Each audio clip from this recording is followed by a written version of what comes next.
Okay po, topic natin buhok, numinipis, nalalagas ang buhok. So, alam na alam natin itong topic na to. Pwede ito sa lalaki o sa babae, numinipis ang buhok. Normally po, talaga may nahuhulog sa buhok natin mga 100 to 150 strands of hair a day. Pero meron din naman tumutubo. Kaya pag mas marami nalalagas kumpara sa tumutubo, dun po nakakalbo tayo. Tawag dito alopecia. Pwede sa lalaki at babae. Meron tayo bibigay na mga 10 remedies. 7 dito, home remedies, pwede nyo gawin. Meron dito mga libreng tips lang. At meron din yung mga gamutan ng doktor. Unahin natin, bakit ba tayo may ganitong problema? Bakit nalalagas ang buhok? Number 1 cause, tawag dito, androgenic alopecia. Ibig sabihin, namamana natin sa magulang. Kaya pag ang magulang mo talagang manipis ang buhok sa certain age, ganun din namamana natin. Hereditary baldness. Meron din namang nakakalbo dahil alopecia areata. Alopecia areata isa tong autoimmune disease. Para siyang lupus, para siyang rheumatoid arthritis. Ito po, yung katawan mo ang lumalaban sa sariling katawan. Hindi lang buhok ang nalalaga sa alopecia areata, pati buhok sa ibang parts, pati pilik mata. Meron din namang nakakalbo, nalalagas ang buhok dahil sa stress. Stress, away, kulang sa nutrition, meron din. Meron din dahil sa chemotherapy. Yung mga nagagamot, diba? Chemotherapy, nakakalbo sila. Merong mga iba pang causes. Dandruff, balakubak. Ang balakubak kasi, pwede siya sa stress, pwede rin siya dahil sa fungal infection. Merong tinatawag na seborrheic dermatitis, yung dito mismo, yung parang nagbabalat-balat, nagda-dandruff siya dito sa side. Ako, meron ako mild seborrheic dermatitis. Minsan dito sa pilik mata, minsan dito sa tenga. Ayan, common yan. Yan ang common part, seborrheic dermatitis. So, kailangan natin anti-dandruff shampoo. Pili lang kayo kahit anong brand. Basta anti-dandruff shampoo, may component doon na panlaban sa dandruff. Other tips muna bago tayo pumunta doon sa 10 gamutan natin. Yung sa hairstyle ng mga babae, huwag din yung masyadong masisikip. Naka-ponytail, laging nakahatak, hindi rin maganda. Tapos, mas maganda po, mas maiksi yung buhok. Kasi kung mahaba ang buhok ng babae, di mas mabilis mahulog. Okay? Yung iba naman dahil nagbuntis, nalagas ang buhok, meron yan. Nanganak, nagmenopause, pwede rin, nalalagas ang buhok. Stress at kulang sa nutrisyon. Okay? So, puntahan na natin yung 10 gamutan na excited na tayo dito. Number 1 na gamutan na libre lang, scalp massage. Actually, may pag-aaral po yan, yung scalp massage. Yung minamasahe lang yung anit natin, okay? Huwag gamitin yung kuko, kung hindi yung finger pads, itong pads lang, itong laman, ganyan po. Paikot ang massage, paikot siya, paikot. 5 minutes a day, pwedeng sariling massage o iba magmamassage, nakakatulong. May pag-aaral evidence-based to na ang scalp massage nakakatulong, pwede ka maglagay ng konting oil, kasi nag-encourage siya ng hair growth and thickness. Mas nai-stimulate yung scalp, gaganda yung daloy ng dugo, pati yung growth ng dermal papillary cells. So, mas dumadami yung buhok. Meron mga pag-aaral to. Blood flow, scalp health, and hair growth. Okay, pero kailangan tuloy-tuloy, matagalan. Siguro mga 6 na buwan, ganun po. Yung pag-aaral kasi 6 months. Number 2, itong number 2, laging ginagamit. Sasabihin ko kung ano yung evidence. Number 2, aloe vera. Okay? Aloe vera, lagi itong ginagamit, maraming mga shampoo. Pero nung chinek ko yung evidence sa aloe vera, wala pa talagang mabigat na pag-aaral na siguradong kakapal buhok mo sa aloe vera. Okay? Pero wala naman masama kung ginagamit mo sa shampoo mo, sa conditioner mo, okay lang naman. Pero Yun lang nga, wala talagang matinding pagsusuri na nakakatulong pa sa ngayon yung aloe vera. Hindi natin alam, baka in the future may lumabas. Number 3, coconut oil. Okay, coconut oil. Ang coconut oil, meron siyang lauric acid na nagpe-penetrate dun sa hair shaft. At itong coconut oil, meron siya pag-aaral. Nababawasan niya yung pagkawala ng protina ng buhok. So yung buhok mo sa coconut oil, may pag-aaral, mas kakapal, maganda siya sa kalusugan ng buhok, kalusugan ng scalp. Pero kung kakapal kung dadami yung buhok mo mismo, hindi pa sigurado. Okay? Kung sasabihin mo, like dito, akong parts ko dito, syempre sa lalaki, di ba? Dito ang tumataas. Kung coconut oil, kakapal ba dito, tutubo ba? Ay, baka hindi. Pero kung gagamitin mo sa buhok mo, mas kakapal lang yung buhok mo, mas maganda, and good for scalp health. May isang pag-aaral, ito po, nakita ko, yung pag nilalagyan ng coconut oil ang buhok, mas nagkakaroon ng mga healthy bacteria. Parang scalp microbiome. Meron kasi mga bacteria dyan. Mas gumaganda. Okay? So, walang masama. Gusto mo mag-coconut oil.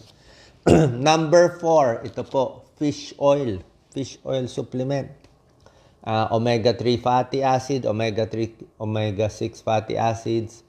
Ang fish oil supplement, may pag-aaral po. Hindi naman malalaki itong mga evidence, no? Pero may isang study na nakakabawas siya ng hair loss. Oo, may tulong siya. Tsaka ang fish oil supplement, maraming benefit, hindi lang sa buhok. So, medyo maganda na siya sa buhok. Fish oil, maganda pa sa puso. Maganda pampababa ng cholesterol, fish oil. Yung mga may irregular heartbeat, maganda rin ang fish oil. Kung ayaw nyo ng fish oil, kumain kayo maraming isda. Pwede rin. Bangus, salmon, tilapia. Diba? So, yung mga isda, kaya nga healthy ang isda fish oil. Good for the heart, cholesterol, good for the hair. Kaya walang masama. Although, may warning lang ako, may isang pag-aaral bagong labas na baka may konting risk sa fish oil na I think it's connected to a certain cancer. Pero hindi pa naman sigurado. Kasi ganyan po sa medisina. Maraming pag-aaral nagsasabi, maganda fish oil. May isang lalabas na parang hindi ganun kaganda. So, nasa atin na yon. Okay, pero sa akin, kung uminom kayo fish oil, pwede po. Number 5, may konting pag-aaral sa ginseng supplement. Kaya lang ginseng, nagpapalakas ng tibok ng puso. Minsan ginagamit ng lalaki, pampalakas sa yung pagkalalaki nila. Pwede rin naman siguro. Pero may isang pag-aaral, may konting pag-aaral na ginseng nakakatulong sa pag-grow ng hair follicles, na-stimulate yung hair follicles. Okay? Hindi ako ganun ka-sure dito. Pwede naman itry, walang masama. Number 6, ito, chinek ko maigi. Maganda tong number 6. Onion juice. Okay, onion juice. Dati, hindi mo niwala sa onion juice, di ba? Sibuyas Actually, meron kami isang guard doon sa tindahan namin. Dati kalbo siya. Kalbo Tapos nagulat kami, after 1 year nakita ko may buhok na siya. Sabi ko, ano ginawa mo? Hindi naman siya mayaman, mahirap lang siya. Di ba? Paano? Alangan naman nag-hair transplant siya. Sabi niya, sibuyas lang ginamit niya. Chinek ko po. May isang pag-aaral, 2015 study, meron 2002 study on onion juice. Mas kumakapal yung buhok. Pero syempre, hindi maraming mga subjects. Hindi libo-libo. Pero doon sa pinag-aralan, so onion, ginagrind siya, ino-osterizer, kinukuha yung juice, nilalagay sa buhok, yung iba 2 times a day. After mga 6 weeks, mas tumutubo. Ang pag-aaral dito ay may sulfur yung onion juice. So yung sulfur ang nakakatulong mag-promote ng hair growth. Wala namang masama i-try kung gusto niyo i-try at yun lang nga, mangangamoy onion kayo. So baka maglagay kayo ng hugasan nyo na lang maigi. O mag-shampoo na lang kayo. Kasi baka mangamoy sibuyas. Tsaka mahal sibuyas ngayon Okay? So that's number 6, onion juice. May konting pag-aaral. Yun, meron. Number 7, yung iba sinasabi lemon. Lemon water, lemon juice.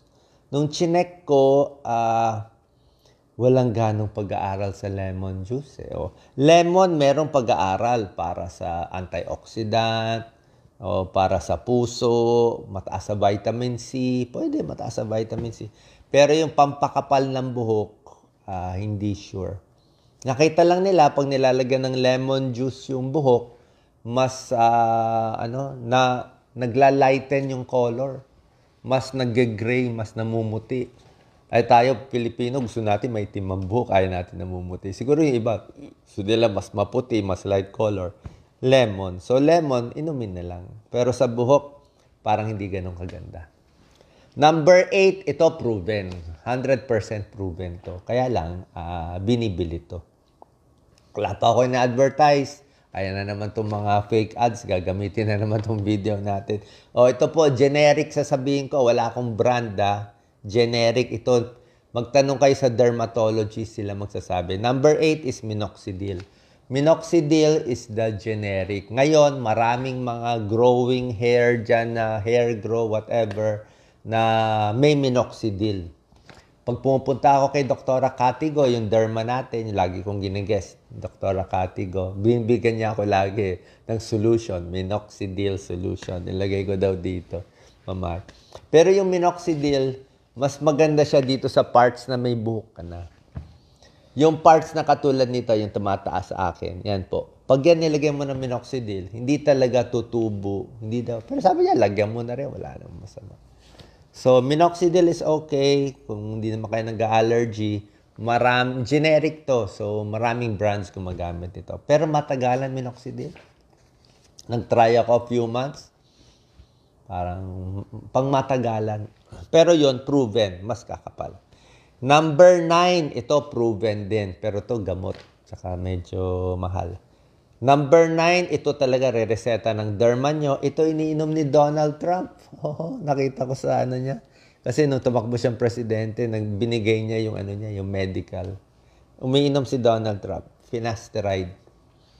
Finasteride or dutasteride. Pareho itong generic. May brand to, kaya lang mahal. Finasteride, dutasteride, magkano? Between 30 pesos to 53 pesos per tablet. Iniinom ng 6 na buwan, either or. Ang nangyari, mas kumakapal yung buhok. Itong gamot na to, kilala to ng mga lalaking above 50 years old. Ito rin kasi ang binibigay sa prostate enlargement. Kaya kung kayo ay above 50 na lalaki, nakakalbo, malaki prostate nyo, hirap kayo umihi. Nakita sa ultrasound, malaki prostate. Tapos sabay pa na nakakalbo. Bagay na bagay ito sa inyo.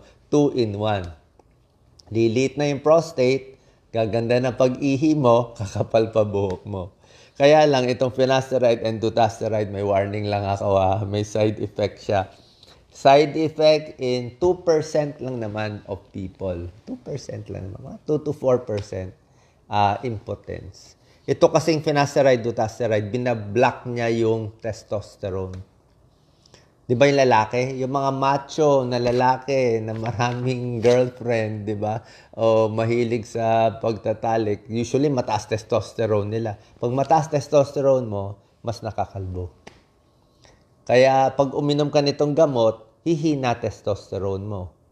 Pag hihina testosterone mo, kakapal yung buhok. Kaya lang, pwede ka ma-impotent, pwede humina sa pagtatalik, pwede hindi makatapos ng pagtatalik. Yun lang ang side effect in 2 to 4% nito. Pero 2 to 4% lang naman kung doon kayo sa 96%, walang problema. And number 10, ito mahal, hair transplant. Kukuha ng buhok sa ibang parts, lalagay dito. Pero yung iba nag-hair transplant, kita ko, maganda siya. Kasi ito mas effective. Okay?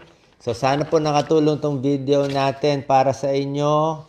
At magpapacheck tayo sa dermatologist kung ang pagkalagas ng buhok ba ay dahil namamana lang, normal yan. O baka may autoimmune disease, yung sinasabi kong alopecia areata.